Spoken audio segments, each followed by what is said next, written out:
Olá pessoal, eu sou Laura Perucchi e esse é o Let's Talk New York, um podcast para falar sobre a vida no exterior e também sobre a vida em Nova York. Lembrando que para comentar esse ou qualquer outro episódio, pode me mandar uma mensagem pelo Instagram, Laura_Perucchi, e também pelo perfil oficial do podcast, que é letstalk.newyork. No episódio de hoje eu recebo a Mariana Poletto. A Mari tinha uma vida muito bacana em São Paulo. Ela é nutricionista, tinha um consultório com agenda lotada de pacientes.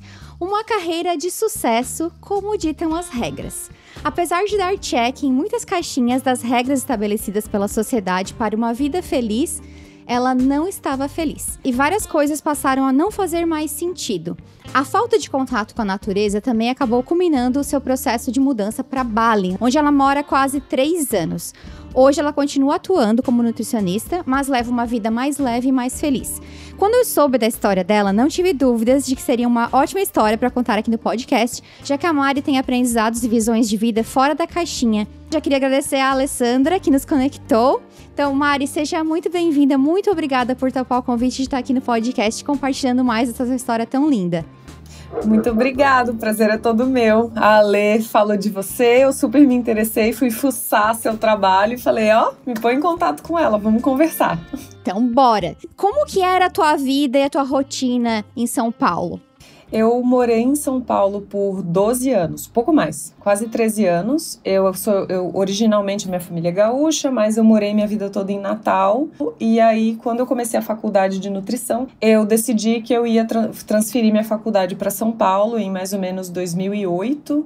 E fui me estabelecendo cada vez mais em São Paulo. Criei um super grupo de amigas, que são amigas de coração até hoje. Tive minha própria casa, então assim, comecei dividindo apartamento, depois eu fui migrando, né? Foi tudo dando muito certo. Então, com pouco tempo eu estava morando num apartamento super legal em Pinheiros. Tinha uma clínica muito legal, uma turma de amigos muito legal. De forma geral, o período que eu passei lá foi um período muito feliz, de muito crescimento, de muito aprendizado, de muito reconhecimento profissional. Eu acho que você só percebe o quanto você está sempre correndo em São Paulo quando você sai de lá. Então, é sempre essa coisa do eu tenho que ir, eu vou me atrasar, não vai dar tempo, eu tenho que ir. Digamos assim, meus 8 primeiros anos em São Paulo foram muito legais. Foram anos bem legais mesmo. Sim, e tu deu check em todas essas caixinhas, né? De tipo, tinha Todas. Um emprego bacana, teu consultório. Suponho que tu viajava bastante também. Eu não posso negar, né, que eu tinha uma vida muito privilegiada. Eu não venho de família rica, eu não sou herdeira de nada, eu não tenho família em São Paulo. Foi tudo muito construído, né? Então eu também não quero que tenha a impressão que tudo aconteceu assim, plim, do dia pra noite. Tu trabalha desde os 14 anos, né? Eu trabalho desde os 14 anos, então eu já me sustentava sozinha desde os 14 anos. Eu banquei a minha mudança para São Paulo, então enquanto eu fazia faculdade, eu mesma pagava minha faculdade, meus pais me ajudavam com gastos básicos, mas eu bancava a minha faculdade, meu aluguel. Eu trabalhava como modelo na época, nunca gostei de trabalhar como modelo, mas era a minha fonte de renda para poder bancar essa minha vida em São Paulo. Porque meus pais me falaram, aqui você tem casa, comida, roupa lavada, e eu estudava na universidade pública lá, né, na UFRN, estudava na Federal. Então meus pais falaram, você quer mudar para São Paulo? Damos todo o apoio, mas você vai ter que bancar essa mudança. E aí eu falei, então tá bom. Aí eu voltei a trabalhar como modelo, que eu já tinha parado. Foram anos duros, né? Aos poucos, eu fui saindo, assim, de uma pessoa que não tinha nada. Por alguns anos, eu morava no quartinho, né, da empregada do apartamento de 2 amigas. Então, eu fazia tudo de ônibus. Depois que eu me formei, eu fui começando a trabalhar e tal. E aí, as coisas foram acontecendo. E aí, sim, eu posso dizer que eu fui dando todos os checks, né? Eu comecei a atender e logo eu tava com bastante clientes e bastante procura pelas consultas. Aí eu fui migrando, assim, até ter meu próprio consultório. Aí depois eu fui conseguir ir morar sozinha. Então eu fui crescendo, né? Mas uma coisa que você falou que não acontecia tanto, que eu acho que como uma boa sagitariana pegou muito pra mim, foi que eu não conseguia viajar muito. Eu não tinha carro, depois eu vendi meu carro. Eu não tenho família em São Paulo, então assim, eu não tinha essa coisa da casa de praia. Eu passei muitos períodos solteira, então eu não tinha um namorado para viajar. Eu tinha essa vontade de desopilar, de viajar, de ir pra natureza no fim de semana e eu não conseguia. Aí se eu fosse fazer isso sozinha, vira um gasto homérico em São Paulo. Para quem não é de São Paulo tem um custo de vida altíssimo. Um dia e meio ali em Camburi virava um gasto surreal. Então, com o passar do tempo, eu fui me privando e foi virando aquela coisa eu vou fazer a minha viagem das férias. Aí eu tirava 15 dias de férias, porque além de tudo eu sou autônoma, né? Sim. Então, autônomo que não trabalha, não ganha. Então, meu ano virou aquela longa espera pelas minhas férias, né? Trabalha, pra tirar aquelas férias. E aí, eu acho que o negócio foi começando a ficar muito pesado. Aí que eu acho que a chavinha virou, assim, que eu saí dessa lua de mel com São Paulo e o negócio começou a ficar meio pesado. Tu falou que teus 8 primeiros anos foram muito bons e depois as coisas começaram a não ser tão legais, né? Quando que tu começou a sentir que aquela vida que tu estava vivendo, que foi o que tu, né, saiu lá da casa dos seus pais, foi atrás pra conquistar, não fazia mais sentido? Eu vou te dizer que foi precisamente depois de 8 anos, porque eu mudei pra São Paulo em 2008. E 8 anos depois, em 2016, foi quando eu senti, assim, que eu já não estava mais aguentando esse estilo de vida. Porque foi justamente o ano que eu fui para Bali pela primeira vez. E no começo de 2016, eu já estava sentindo uma agonia, né? Eu não tenho outra palavra para explicar além de agonia. Parecia aquela história da ervilha no colchão. Eu sentia que tinha alguma coisa de errado, mas eu não encontrava o que era, porque eu olhava para minha clínica, bombando. Meu apartamento, só meu, é lindo. Minhas amigas, amo. Tá tudo muito legal, cadê o erro? E eu acordava para trabalhar e eu sentia aquele nó na garganta, aquela coisa, aquele desânimo. E ao mesmo tempo eu não encontrava onde que tá esse erro? Por que eu não tô sentindo essa alegria, né? Essa sensação de... E tu se sentia culpada? De tipo assim, 100%. Eu tenho tudo que todo mundo, né, sonha em ter, digamos assim. Eu tenho um trabalho legal, minha carreira, minha casa, tal, dinheiro tá entrando, mas eu não tô feliz. Aí tu também se sentia culpada por não estar feliz. Totalmente. E uma coisa que eu aprendi é que o fato de terem pessoas passando por dificuldades maiores do que a sua não invalida a sua dificuldade, né? Eu, como uma mulher que tem o pai, que tem mãe, que tem estrutura familiar, que tinha o meu emprego, que tinha casa, que sou branca, que não enfrento dificuldades, né? Eu sou uma pessoa eu tenho meus privilégios e eu não nego que eu tenho privilégios. Então me parecia uma coisa muito de menina mimada. Tipo, eu tô reclamando de tudo isso, sendo que tem gente que tá passando fome, sendo que tem gente que não tem emprego. E com o passar do tempo, eu tive que começar a entender que a dificuldade do outro não anula a minha. Eu comecei a aceitar e ter muitas conversas comigo mesma. Eu tenho a minha vida tem o seu caminho, eu tenho os meus aprendizados, os meus karmas, que eu super acredito em karma, e o meu caminho é meu, e o caminho daquela pessoa é o dela. Dentro do meu caminho, eu vou ter obstáculos, e eu vou ter objetivos, e eu vou ter os meus valores, que são diferentes do de outra pessoa. De repente, eu sempre penso assim, não é porque pessoas se divorciam que outras deixam de casar. Eu não podia aceitar uma vida infeliz porque outras pessoas têm mais dificuldades do que eu. Então, essa culpa, com o tempo, ela me atrasou. Eu diria que essa culpa atrasou a minha decisão por anos, porque esse desconforto se tornou muito palpável em 2016 e eu só fui efetivamente fazer minha mudança 3 anos depois. E até a hora que eu tive que aceitar que não dava mais para ficar daquele jeito. Então, em 2016 foi a hora que eu falei, nossa, eu preciso realmente de um tempo, eu tenho que sair um pouco de São Paulo. E aí eu decidi tirar férias mais longas. E foi quando eu decidi ir para Bali. E aí eu fui para Bali pela primeira vez, fiquei 1 mês em Bali. E eu imaginava assim, eu vou para lá, vou desopilar total, eu vou voltar zerada, né, feliz da vida. Eu voltei pior.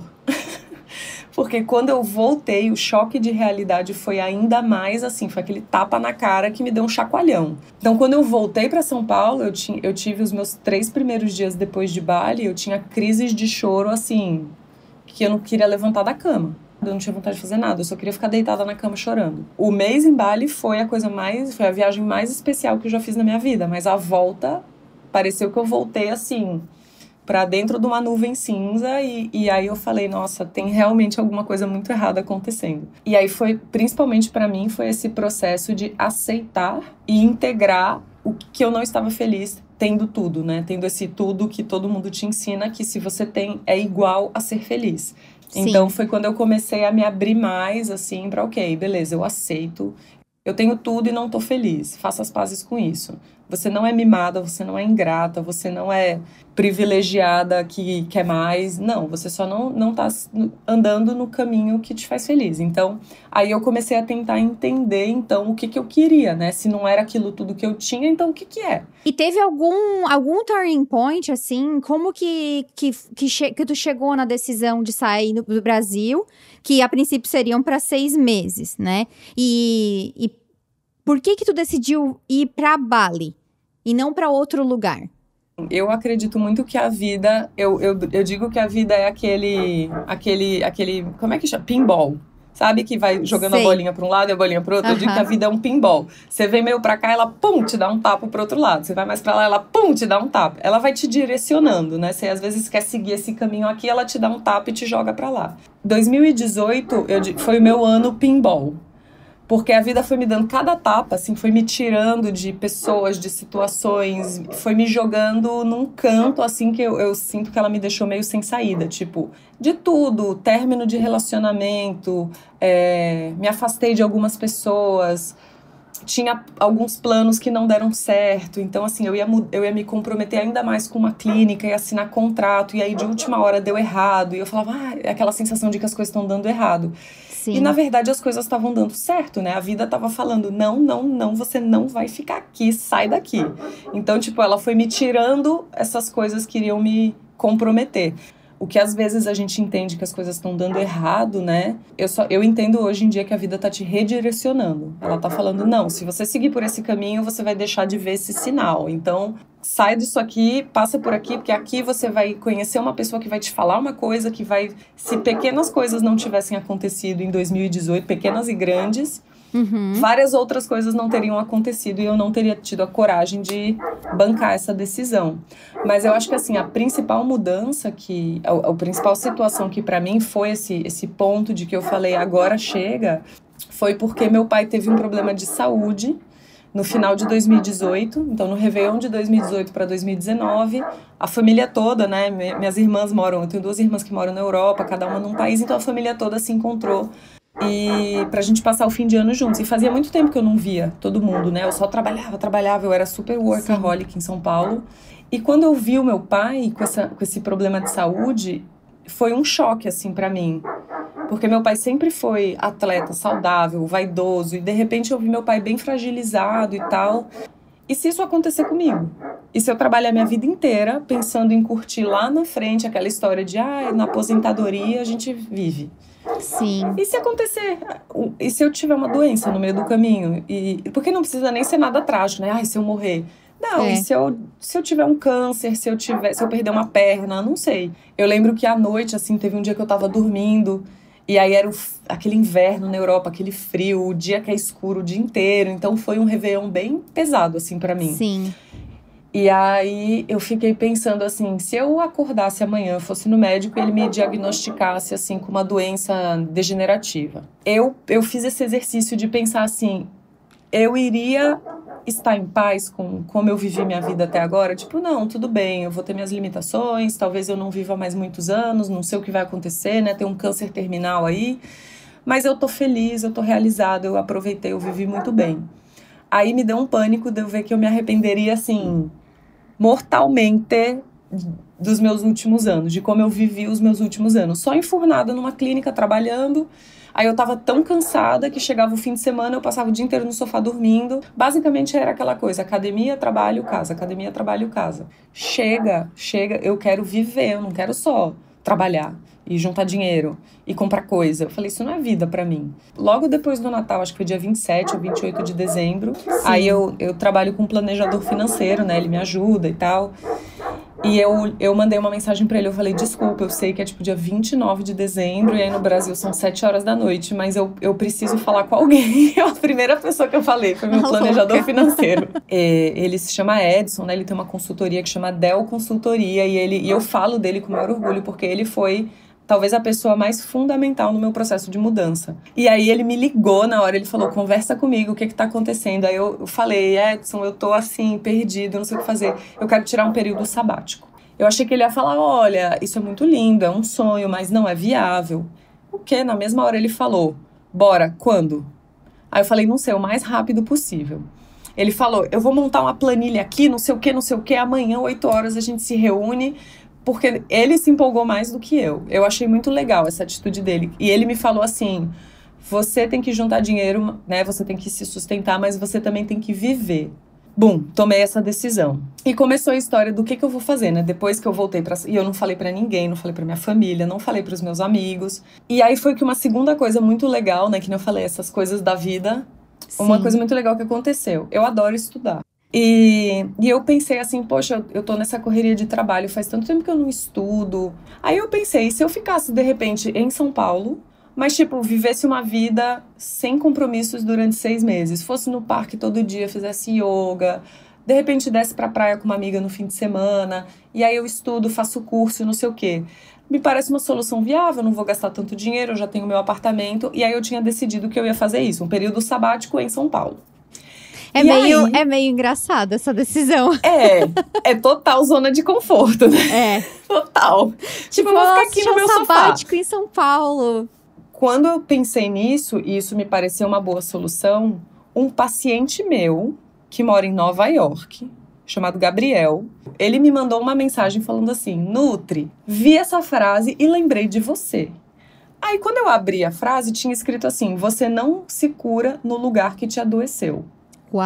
Aí eu, por que você lembrou de mim com essa mensagem? Ele, não sei, achei tão lindo, pensei, vou mandar pra Mari. Eu fiquei inteira arrepiada na hora. Aí ele foi a segunda pessoa que ficou sabendo, porque eu mandei um áudio pra ele, emocionada, falando, Gabriel, você não tem noção do que aconteceu.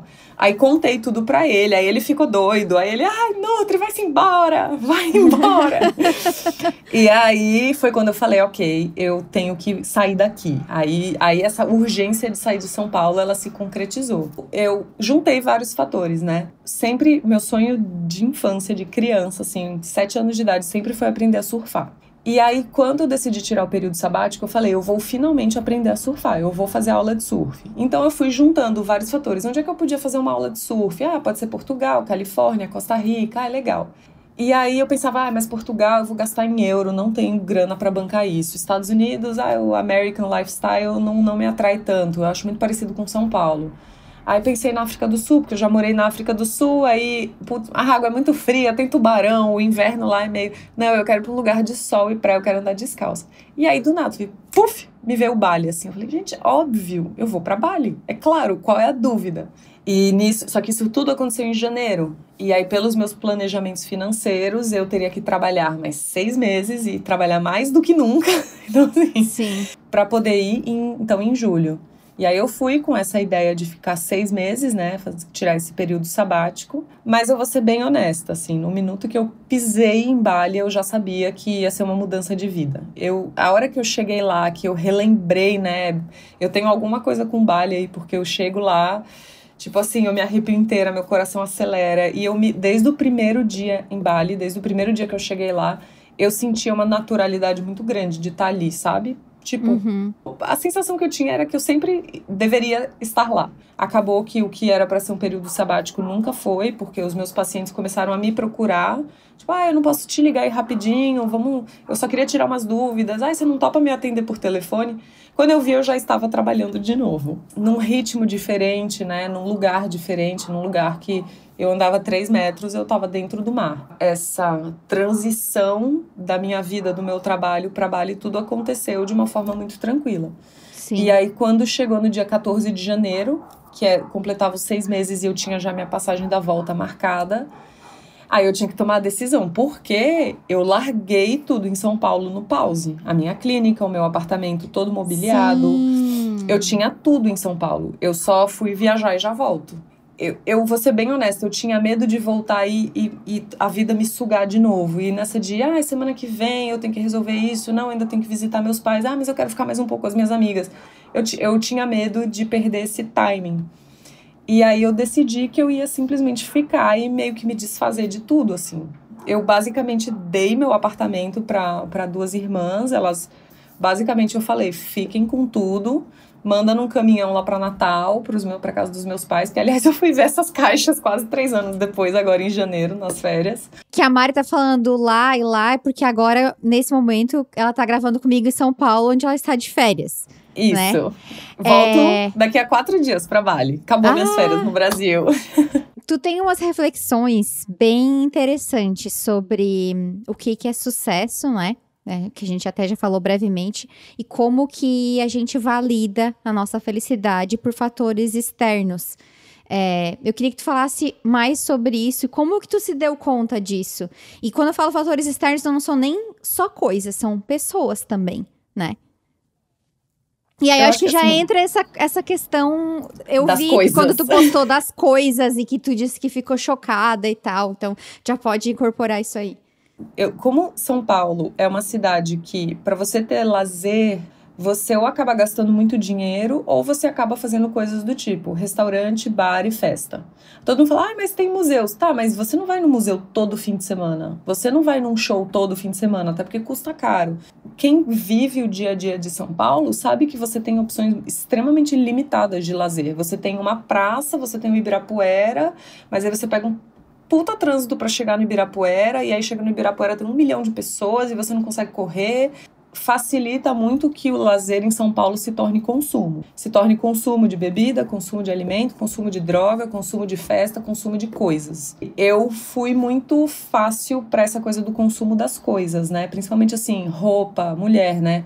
Roupa, maquiagem, sapato, bolsa. E aí você convive com pessoas que valorizam demais isso, né? Tem que ter mais coisas, tem que ter a roupa tal, a bota tal, que agora o tênis branco é a moda. E daqui a 3 meses ninguém quer mais usar tênis branco, porque virou tênis preto.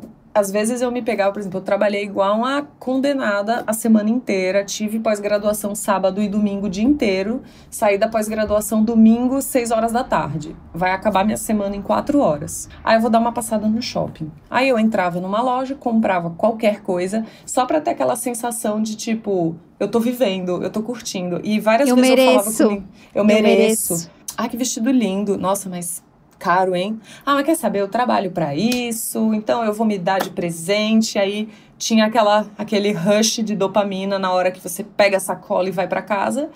Aí enfio o vestido no guarda-roupa, ele fica lá pendurado com a etiqueta e vem a nova semana e vem... Então, assim, eu comecei a comprar muito. As minhas maquiagens eram separadas por gaveta. Eu tinha uma gaveta de rímel, uma gaveta de bases e pós, uma gaveta de blushes. E aí minha mãe um dia olhou e falou, mas quantas bochechas você tem pra passar tanto blush assim? Eu, não, mas é porque um é laranja com brilho. Um é dourado, um não é dourado. E eu não percebia isso, pra ser honesta. Eu achava que eu tava simplesmente sendo feliz e justificando por que eu trabalhava tanto. E outra coisa também que pra mim era parâmetro de sucesso é porque quando você vive nesse meio da área da saúde, né, você vê pessoas com suas clínicas maravilhosas. Eu entendia que ser uma nutricionista de sucesso é igual a ter uma mega master clínica ou trabalhar com médicos e tal, que foi o que eu falei, que eu quase me comprometi com... Eu ia entrar numa super mega clínica. Isso não deu certo e hoje eu dou graças a Deus, não por eles, mas porque não era o que eu queria. Sim. Mas eu achava que esse é o caminho, não tem outro, né? Eu sou nutricionista, ser nutricionista de sucesso é isso. Compra, compra, compra, e vamos ter uma clínica, e um dia eu vou abrir o meu instituto. Foi o que aconteceu, é que quando eu me vi com essas coisas, aquilo não tinha significado nenhum pra mim. Meu apartamento tinha 2 quartos e um quarto de empregada. Eu consegui encher os armários dos 3 de roupa. E sabe a sensação de tipo, eu não tenho nada, eu preciso comprar mais, eu não tenho roupa pra sair. Nossa, eu não tenho nada que preste, cheio de coisa com etiqueta. Eu olhava e falava, eu não tenho nada. Aí eu ia e comprava mais. Porque o vazio era outro, né? Mas o que me ajudou a entender o que eu queria foi que eu decidi fazer um mood board, né? Eu não via outra forma de me entender. Eu falei, já sei, eu adoro o Pinterest. E pensar assim, o que é a vida dos sonhos pra mim? O que me deixa feliz? O que é legal? O que eu gostaria de viver? Se eu fechar o olho, o que eu gostaria de viver? Várias fotos e tal, e tal, e tal. Muito surf, muita praia, muito coqueiro, muita ilha deserta. E aí, um belo dia eu olhei pro meu mood board, fui passando ele e não tinha absolutamente nada da minha vida atual naquele mood board. Não tinha um apartamento, não tinha um guarda-roupa cheio de roupa, né? Não tinha um carro, não tinha nada. Tinha só coisas que eu não vivia. Aí eu falei, eu acho que eu preciso mudar de vida mesmo, porque quando eu penso no que eu gostaria de viver, no que me faz feliz, né? Essa reflexão que eu tive no Réveillon, depois que eu vi meu pai, nada daquilo tinha na minha vida e nada da minha vida estava no meu mood board. Então, eu vi que eu estava medindo a minha régua do sucesso era a régua dos outros, não era minha. Né? Era das pessoas que... Porque tem gente que ama moda e que fala, ai, meu sonho é ter um guarda-roupa bem lindo, eu viajar maravilhosa pra Nova York, fazer uns looks. E tá certíssimo, né? Cada um com a sua felicidade. Sim. Mas a minha não era essa. Depois que eu fui pra Bali, como eu falei, eu continuei trabalhando normalmente. Tinha dias que eu até trabalhava demais lá, que eu mesma tinha que me frear e falar, calma, não adianta mudar pra Bali e continuar workaholic. Você tem que... Às vezes a gente romantiza um pouco o que é morar fora. Sim. Muitas pessoas romantizaram o que é morar em Bali. Eu falo, gente, vocês acham que eu moro num resort 5 estrelas? Bali é uma ilha extremamente pobre, né? É terceiro mundo subdesenvolvido, não tem saneamento básico em Bali. A população de lá é extremamente pobre, tem muito lixo. Então, os meus primeiros meses lá foram de muita adaptação, mas nem foi tanto nesse sentido. Foi no sentido de que eu era tão rígida nessa minha vida que quando eu cheguei em Bali eu não me permitia viver. Eu achava bizarro, em plena terça-feira, na hora do almoço, eu ir fazer uma aula de surf. Não, eu não posso, isso é errado. A gente faz essas coisas no fim de semana. Então, eu mesma tive que aprender a relaxar e me permitir ter tempo. O que depois eu entendi, né? Depois de um bom tempo morando lá, que eu me peguei trabalhando, recolhendo cocô do cachorro, lavando louça, porém extremamente feliz. Não é que eu fui viver uma vida de sonho. Eu ainda fazia tudo o que eu fazia na minha vida de São Paulo. Mas eu tinha tempo. Então isso pra mim era uma coisa que eu percebi que eu sentia muita falta. Era fazer as coisas com tempo. Horas, não minutos, não segundos livres no meu dia. Eu queria poder ter horas, né? Eu trabalho bem no comecinho da manhã. Então eu começo a trabalhar às 5 horas da manhã. Até mais ou menos 9 horas da manhã, que são 8 horas da noite no Brasil. E depois eu recomeço a trabalhar às 6 horas da tarde e vou até umas 9 horas da noite. Eu fiquei com esse meio do dia livre. Então, eu tinha tempo. Eu podia passear com o meu cachorro, eu podia surfar, eu podia ir na praia, eu podia tirar um cochilo, eu podia ler um livro. E eu me sentia extremamente culpada de fazer essas coisas no começo. Então, eu criava compromissos. Eu tenho que ler isso, eu tenho que responder esses e-mails, eu tenho que fazer essa aula, eu vou me inscrever num curso. E aí eu vi que não dava para eu ficar ativa das 5 da manhã às 10 horas da noite, que eu tinha que me permitir ter esse tempo. Eu fui vendo que tempo é algo muito valioso e precioso para mim, porque é o que me permite viver hoje, né? Eu não preciso esperar as férias ou fim de semana ou aposentadoria. Eu vi que tempo, para mim, é uma medida de sucesso. É uma moeda de pagamento do meu sucesso. Não é necessariamente eu ter uma roupa, mas eu ter tempo é uma coisa que eu não abro mais mão. Eu jamais voltaria para aquela rotina maluca em que eu ganhava bem, mas eu também tinha que sustentar um estilo de vida extremamente caro, né? Então, hoje em dia, o meu estilo de vida é imensamente mais simples e mais barato. Então, eu trabalho menos, eu ganho menos, mas eu tenho mais tempo. Então, isso, para mim, sem dúvida, é o mais valioso no meu dia de hoje. E contato com a infinitamente natureza. mais barato o custo de vida lá do que o custo de vida em São Paulo, né? Em São Paulo. Que é muito mais. importante colocar isso, porque as pessoas, né, tendem a romantizar a vida fora e todas as fotos que a gente vê são sempre aquelas praias lindas e tudo mais. E tipo, claro, tu vai pra praia, né? Mas não é uma vida de luxo, é uma vida Não é uma vida simples. De luxo. Não, é uma que, vida na verdade, extremamente o simples. que é luxo também? Né? Isso é tão relativo, por exemplo, pra mim, ter tempo e estar tão próximo assim da natureza é um luxo. Eu me acho. Como que eu vivi tanto tempo sem isso? E sempre que eu tô nessa minha rotina, eu agradeço, assim, eu faço 1000 orações, porque eu me sinto a pessoa mais rica e privilegiada do mundo de eu poder terminar de trabalhar, pegar minha prancha e surfar, tomar um coco, ver um macaco e voltar pra casa. Isso pra mim é uma coisa assim, que eu me ajoelho e falo, Deus, obrigado, obrigado, obrigada. Eu sou muito privilegiada, eu sou muito sortuda, eu sou muito rica, eu sou a pessoa mais rica do mundo. Luxo é muito relativo pra cada pessoa, né? Eu conheço pessoas que não se adaptariam nunca à vida que eu vivo, porque é uma vida muito simples. Como eu falei, é um lugar muito pobre, então tem muita pobreza ao meu redor. Mas eu ainda prefiro estar nesse ambiente e ter essa vida, porque o meu luxo é outro, né? O que eu busco, o que eu prezo é tempo, paz e natureza. Essas são as coisas que eu mais quero na minha vida. E isso tudo eu encontro lá. Eu banco o lado negativo também, né? Eu acho que o difícil é a gente entender o que faz sentido para mim, porque a gente é tão dominado por influências externas do que é legal, do que é bom ter, do que é sucesso, do que é isso, do que é aquilo, que às vezes a gente fica correndo atrás de um negócio que a gente nem quer. Mas você casa, tem filho, apartamento, cachorro, compra um monte de bolsa e vai sempre passar as férias ali em Nova York. E às vezes você queria tá surfando em Bali descalça, mas você ficou correndo atrás daquilo igual uma doida. E para algumas pessoas, quando as pessoas percebem, infelizmente já é muito tarde, né?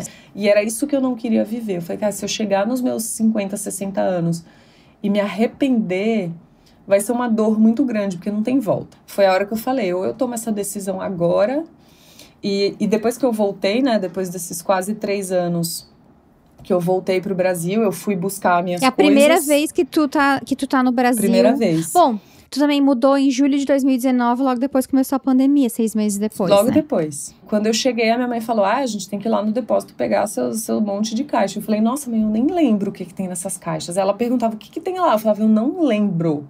Era muita coisa. Parecia que tinha explodido uma loja dentro da minha casa. Eu não conseguia acreditar. Eu tava em choque. Eu tava sentindo um misto, assim, de pena de mim mesma. Pena daquela Mariana, de 3 anos atrás. Vergonha. Tipo, eu senti vergonha. Tipo, eu queria falar pra minha mãe. Quando você fala, nossa, que vergonha desse monte de coisa. Eu pensava, meu Deus, eu podia ter ajudado tanta gente com esse dinheiro, ter feito tanta... Podia até ter viajado. Eu dizia que eu não tinha dinheiro pra viajar, mas olha a quantidade de dinheiro que eu gastava com coisas. Mas a gente vive numa sociedade que tá todo momento dizendo pra gente consumir. Todo momento. Todo momento. Tipo, E o Instagram pra basear... gravou muito isso. E toda propaganda, tipo... Já viu um parênteses? Já viu propaganda de perfume? Que coisa mais surreal que é propaganda de perfume. Como se tu fosse usar o perfume e tu vai virar fosse Julia Roberts em Paris. Não, é só um perfume. É só um perfume. Te vendem essa sensação de que se você comprar aquilo, você vai ser feliz, né? Então, o marketing, ele quer te vender um desejo. E, tipo, eu vivia nessa sensação de que eu sempre tava ali correndo, tentando alcançar alguma coisa. Tipo, agora eu preciso disso. Eu comprava pra tentar preencher esse buraco. Mas o buraco que eu queria preencher era com outras coisas, né? Não era com isso. Então, não tinha fim, era um looping eterno. A quantidade de coisas que eu encontrei com etiqueta e não usadas foi também outro choque. E de coisas assim que não tem nada a ver comigo. Minha mãe olhava assim para umas coisas e falava, esse vestido tem nada a ver com você. Eu falei, sei lá, eu não devo ter nem olhado o que eu comprei. Eu devo ter pego assim, passado no caixa só para sair com a sacola do shopping. Isso em Bali para mim foi incrível, porque eu moro numa praia hoje em dia, né? Tem alguns cafezinhos, alguns restaurantes, mas é uma praia. Eu não convivo com essa realidade de shopping, de loja, de... Então, assim, às vezes eu saio da praia do jeito que eu tô, com um protetor branco na cara. Eu já fui enrolada numa toalha, pra você ter ideia. Eu já entrei no supermercado enrolada na toalha. E é um lugar que ninguém tá nem aí, porque é cidade de praia, sabe? Então, assim, eu comecei a ver que eu não precisava daquelas coisas todas. Eu podia repetir roupas indefinidamente, eu podia andar descalça. Hoje em dia eu tenho um tênis de academia e um chinelo. São os meus 2 únicos sapatos, eu não tenho mais nenhum. Estar num lugar onde as pessoas não se importam com isso, pra mim é muito importante. Porque uma coisa é você tá num lugar onde todo mundo tem essa preocupação, mas as pessoas não ligam que você seja assim. Elas percebem, elas olham, mas elas não ligam. Pra mim, isso não é suficiente. Eu quero estar num lugar onde as pessoas nem percebem. E Bali, pra mim, é esse lugar, né? Um lugar que gira muito em torno do surf. Então, eu acho que morar fora também te ensina muito sobre você mesmo, né? Sobre o que você quer, sobre o que você não quer. Eu já morei em lugares que eu não gostei, né? Então, não é que morar fora é a solução. Eu acho que morar fora te ensina sobre o que você quer e também sobre o que você não quer, sim, né? Sim. Não, e cada lugar, cada pessoa tem sua personalidade, né? Tipo, né? Que seria do amarelo se todos gostassem do azul, né? E eu notei que isso aconteceu um pouco, né? Como no meu Instagram tem bastante gente que segue e tal, começou a parecer que a solução da vida de todo mundo era mudar para Bali. Bali faz sentido para mim, porque eu quero aprender a surfar. Eu gosto de conviver com pessoas que surfam, tanto é que meu namorado surfa, minhas amigas surfam. Por exemplo, a minha própria irmã falou, eu jamais conseguiria morar em Bali. Algumas vezes no Instagram eu desmistifiquei, eu falei, Bali não... Porque um monte de gente começou assim, tô pensando em ir pra Bali, depois que eu vi os seus relatos. Eu falei, calma, você pode odiar esse lugar. A solução não é o lugar que você vai, é o que você permite que essa mudança faça com você, né? E, inclusive, eu me abri muito para a possibilidade de não dar certo. Eu posso chegar lá e quebrar a cara, e ser horrível, e eu me sentir sozinha, e eu ter medo, e eu me perder. e eu achar que eu senti saudade das minhas amigas, da minha vida, eu falei... Eu acho que é perigoso a gente depositar toda a nossa expectativa ou a responsabilidade num lugar. O lugar não vai fazer nada. Eu até falo, tipo, quando a gente mora fora, tem problemas que tu deixa de ter, né? Que talvez sejam problemas daquele lugar, né? Do Brasil, mas tem outros problemas que tu vai ter. Então, se tu não tá disposto também a se olhar pra dentro, né? Pode ficar correndo o mundo. Mas eu queria até te perguntar uma coisa. Que tu falou sobre se sentir sozinha. E sempre que eu penso, né? Em pessoas, né? Que moram em lugares tão longe, assim, do Brasil, né? Na Ásia ou na Austrália. Como foi tu falou que tu tem um namorado. Como foi a construção de relacionamentos e se em algum momento tu pensa nessa questão, tipo, pô, tô tão longe, né, dos meus pais, eu sei que as tuas irmãs moram fora e tal, como que tu administra essa parte, né, que todo imigrante acaba tendo que administrar? Mais difícil para mim é aceitar essa distância, principalmente dos meus pais, né? Porque meus pais já estão mais velhos e aí a gente tem aquele medo, né? De, eu tô longe, eu tenho uma culpa, né? Volta e meia eu tenho que fazer as pazes com isso e falar, é a minha vida, eu tenho que viver a minha vida, né? Meus pais viveram a deles, eles também saíram da casa dos pais. Então, assim, a vida deles já foi vivida, a minha tá sendo vivida, né? Para mim, se você for me perguntar... O que você achou mais difícil? O idioma, a cultura, estar sozinho em Bali? Não, pra mim é essa coisa de estar longe dos meus pais. Se eu pudesse levar eles pra lá, adoraria.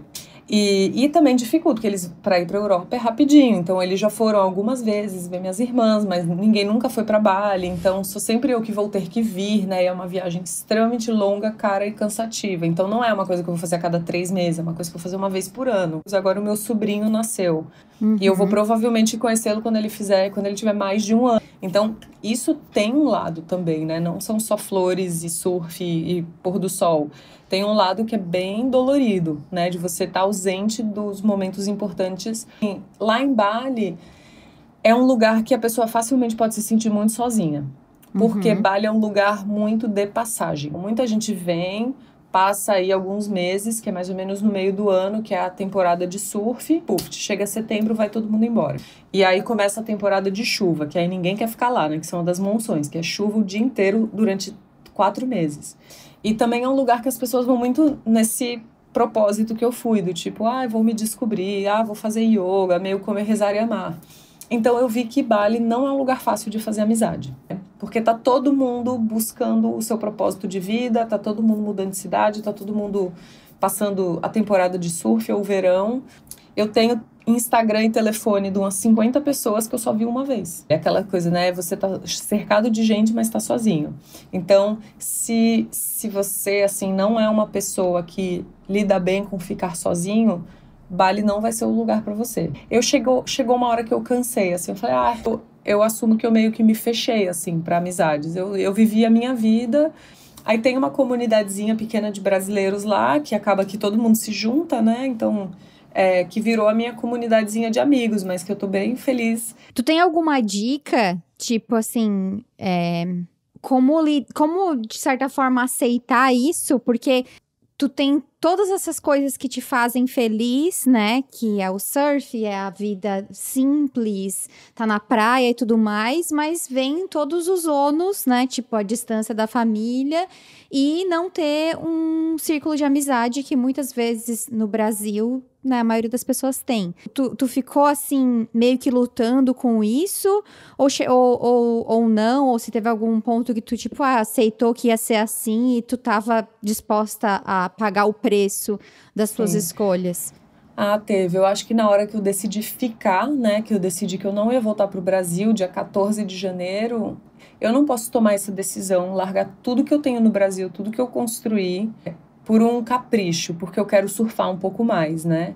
Agora é uma decisão de vida, agora envolve outras pessoas, agora envolve eu realmente mudar a minha vida pra cá. Então é comunicar meus amigos, minha família que eu não vou voltar, é romper esses laços, é entregar meu apartamento, entregar minha clínica. Não era mais uma viagenzinha de 6 meses, qualquer coisa eu volto, eu não tinha mais pra onde voltar. E a partir do momento que eu decidisse ficar em Bali, eu ia ter que começar a construir a minha vida lá, né? Eu ia ter que pensar em ir atrás de visto, plano de saúde, abrir uma empresa, nananã. Então, eu falei, eu tô disposta a encarar tudo isso, a saber que eu posso ficar 1, 2 anos sem ver minha família, sem ver meus amigos. Claro que não é uma decisão fácil, né? É a velha coisa da listinha dos prós e contras. Depois que eu vivi tudo isso aqui, que eu vi que é possível viver a vida dessa forma, como que vai ser voltar para o Brasil? Eu tentava me imaginar voltando para o Brasil, voltando para o meu apartamento, acordando, indo para a clínica. E aquilo me gerava a mesma angústia que eu sentia antes. São medos, né? Medo dessa questão dos meus pais, é medo disso, é medo daquilo, é medo de me comprometer a fazer essa mudança. E tem uma frase clássica que fala que qualquer decisão que você tome baseada em medo é a decisão errada. Sempre vai haver medo de alguma coisa. E o surf me ensina muito isso, né? Porque todo dia de surf pra mim é uma batalha eu contra o meu medo. Por que você voltou pro Brasil? Ah, porque eu tinha medo de não ver mais meus pais. Ah, porque eu tinha medo, porque lá é muito longe. Seria a única resposta. Eu banquei, eu falei assim, eu não vou tomar uma decisão baseada no medo. Então, também tem uma outra frase, que é meu lema, assim, que fala, tudo que você quer está do outro lado do medo. Então eu falei, tudo que eu quero tá ali do outro lado, mas tem um muro de medo na minha frente, que se eu parar aqui e der pra trás e voltar pro Brasil, eu pensava, eu acho que eu vou carregar um arrependimento muito grande. Porque aí depois, quando as coisas acontecem, né, que nem eu falei, vem uma doença. Aí você fala, eu não acredito que eu larguei Bali, larguei aquela vida, eu tinha tudo, eu me sentia viva em Bali, e eu voltei pra vidinha de São Paulo só porque eu tinha medo, eu fiquei com medo. E, obviamente, sempre lembrar que toda escolha vai ter o seu lado ruim, né? É uma questão muito também de você balancear. Quando eu vi que botar na balança, assim, saudade das amigas, com me sentir viva todos os dias, eu falei, não tem o mesmo peso. Me desculpe, mas não tem. Porque a minha vida sou eu que vivo ela 24 horas por dia. Sim. Eu vou voltar e vou ver minhas amigas 2 horas por semana, né? Então, assim, trabalho. Mas eu tava trabalhando em Bali. Então, eu falei, não. Essa questão de eu me sentir viva enquanto eu estou vivendo, né? E não num futuro. Pra mim, ela era o que eu mais queria. Eu falei, eu quero sentir que eu tô vivendo, né? Se chegar uma notícia ruim, eu quero falar, tudo bem, mas eu vivi muito, aproveitei muito, eu curti cada dia, eu vivi a vida que eu queria ter vivido, que não é nada de especial, como eu falei, né? Não é nenhum jatinho me levando pra Paris. Ti. Mas é especialíssima pra mim. Então, eu ainda vivo com o peso dessa decisão diariamente. Sim. Mas na balança ainda pra mim, eu tô num saldo positivo. Quando eu vejo a vida que eu construí, eu falo, ok, ainda tá valendo a pena. E aí me perguntam, você vai ficar em Bali pra sempre? Eu falo, gente, que mania. E eu sempre falo, e não, nada, né? Ninguém tá, nada é permanente, nada, nem relacionamento, nem um apartamento, nem você pode mudar amanhã se você quiser. Pra mim essa é a coisa mais maravilhosa da vida. Se amanhã eu decidir que eu quero virar monja budista, a capacidade de recomeçar e começar uma coisa nova, eu acho um privilégio, um luxo, né? Você tá numa posição em que você pode escolher sair de um relacionamento, recomeçar num emprego, mudar de cidade, aprender a surfar, você ter saúde, você ter tempo, você ter escolha, liberdade de escolha, isso é um luxo, assim, que muita gente não tem. Eu não me prendo a essas coisas do, é pra sempre. Não. Mas no minuto que eu sentir aquele desconforto de novo, eu já vou saber que é hora de realizar alguma mudança. Não sei qual vai ser, mas alguma.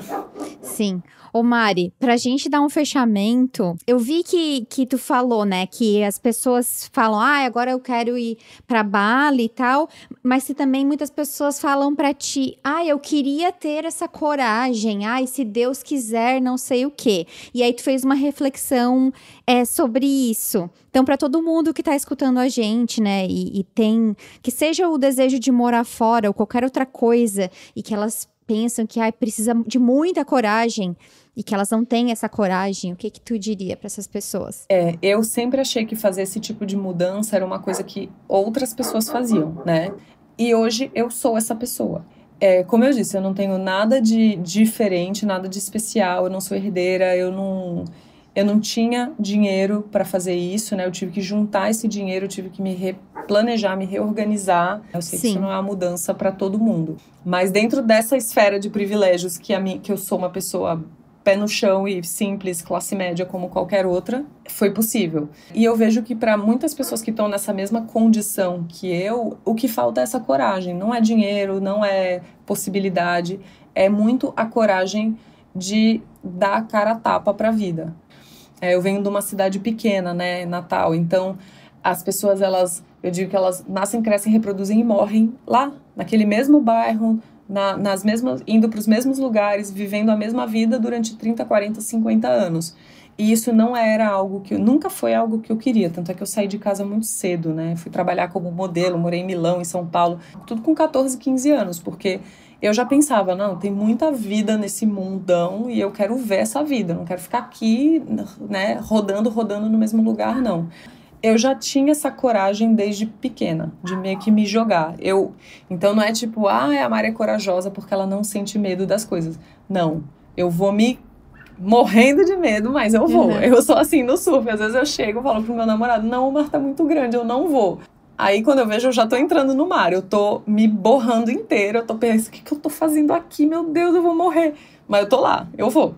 A lição que eu aprendi, né, com a ajuda de algumas pessoas, nesses 3 anos que eu falei que eu fiquei remoendo minhas decisões, e uma das questões mais importantes que me ajudaram nesse período foi: o seu medo, ele tá tentando te proteger de algo.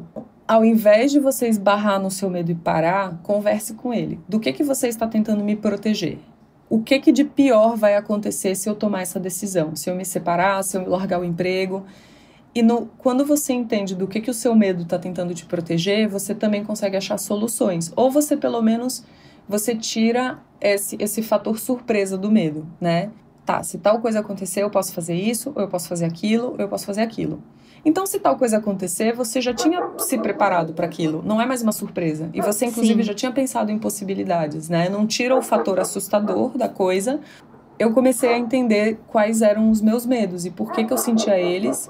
E, inclusive, se eles faziam sentido, né? Eu tenho medo de, quando eu estiver fora, acontecer alguma coisa com os meus pais. Mas isso pode acontecer se eu estiver aqui também. Não vai mudar nada. É porque a gente não tem controle, né? Não tem, é vontade de controlar tudo. Então, a gente fica na zona de conforto com essa sensação falsa de controle, né? Aqui eu tenho salário, aqui eu tenho amigos. Então, aqui tá tudo certo. Então, eu tinha medo, por exemplo, de não conseguir trabalhar, né? De eu perder todos os meus pacientes, eu vou ficar 6 meses fora, meus pacientes vão me esquecer. E aí eu pensava assim, eu não nasci nutricionista. Eu comecei 100% do zero em algum momento. E eu não tinha experiência nenhuma, eu era uma criança, eu não conhecia nenhum médico. Hoje em dia eu conheço várias pessoas, eu tenho experiência, eu sou mais velha. Vai ser, inclusive, muito mais fácil eu recomeçar. Eu fui eliminando esses medos conforme eu fui entendendo do que eles estavam me protegendo. Ao invés de ficar só, não vou fazer isso, nossa, é muito complicado, não vou fazer. Não, calma, senta e pensa e fala, ok, quais são os medos, né, que eu tô sentindo. Sim. Então, eu acho que esse é o principal recado aí que eu posso dar. Mari, eu quero te agradecer muito por essa conversa. Muito obrigada. Nossa, eu espero que todo mundo que esteja escutando tenha se inspirado pelo menos 10% do que eu me inspirei, porque foi um presente escutar a tua história. Obrigada por compartilhar. Eu acho que a nossa história talvez seja a coisa mais única que a gente tenha na vida, né? Porque ela é só nossa. Então, muito obrigada e que tu continue sendo muito feliz em Bali enquanto fizer sentido. E se um dia não fizer sentido, tá tudo bem. Eu vou deixar o teu Instagram na descrição do podcast para as pessoas ir lá verem a tua rotina, tuas reflexões. Tem os destaques lá também da mudança dela. Te mandarem mensagens, dizerem o que acharam e tudo mais. Eu sou a maior torcedora que as pessoas façam suas mudanças de vida e às vezes não precisa nem sair da cadeira, às vezes é só uma decisão, né? Às vezes é só uma mudança de uma forma de agir, de pensar. Às vezes a gente só tá sem coragem de tomar uma decisão, de falar, ok, a partir de hoje eu não vou mais fazer isso, eu vou me afastar daquela pessoa. São decisões que a gente tem que tomar, que às vezes elas têm um impacto enorme na nossa vida. Eu acho assim que se qualquer pessoa tá se sentindo desconfortável, agoniada, infeliz, o primeiro passo é acolher isso, é não silenciar de jeito nenhum, porque isso vira depressão, isso vira câncer, isso vira gastrite, sabe? Aí é se entender e criar essa coragem. Sim, com certeza. Muito obrigada, eu adorei. Então, gente, vocês já sabem, mandem mensagens pra mim, pra Mari, e a gente se fala no próximo episódio. Tchau, tchau! Tchau, tchau!